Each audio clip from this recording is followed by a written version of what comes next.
In this video, we're going to do the integral from negative infinity to infinity of e to the minus x squared dx.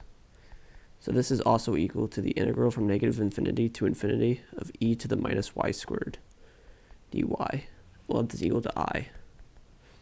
So we have that I squared is equal to the integral from negative infinity to infinity of e to the minus x squared dx times the integral from negative infinity to infinity of e to the minus y squared dy.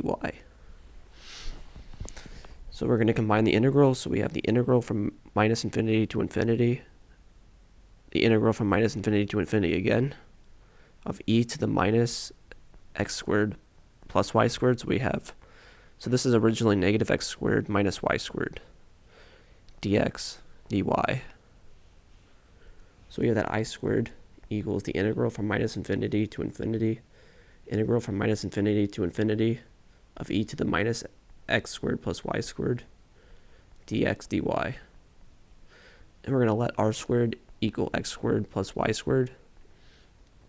This means that dx dy is r dr d theta. It's a calc 3 thing. So we have that I squared equals the integral, double integral, of e to the minus r squared times r dr d theta. So with this plane, you have that x goes from minus infinity to infinity, and you have that y goes from minus infinity to infinity. So you have the entire plane. So angle-wise, it's the entire circle, so it would be from 0 to 2 pi. And r would go from 0 to infinity. So on a circle, you just go this way. So now we can integrate this. So when we take the integral of e to the minus r squared times r dr, we can multiply by negative 2 minus 2, and the derivative of negative r squared is exactly minus 2r. So we would just have, and so if we multiply by negative 2, we're going to have to divide by negative 2.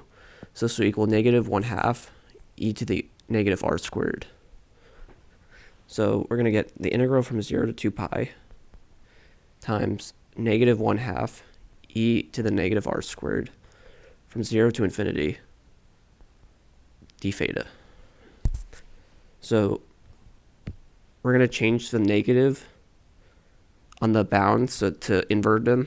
So we'll have 1/2 e to the negative r squared. Instead of 0 to infinity, it'll be infinity to 0 d theta. So when you plug in infinity to e to the minus r squared, so these are r terms, this will make the whole thing 0, and this will make the whole thing 1.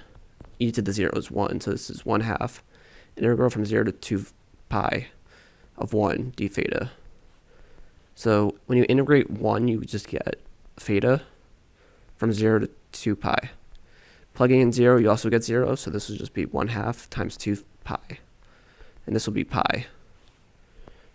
So now we have that I squared is equal to pi, but I is bigger than 0, since the original e to the minus x squared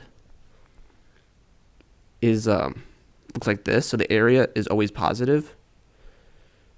So since I is greater than 0, this means that I is plus square root of pi, and that is the answer.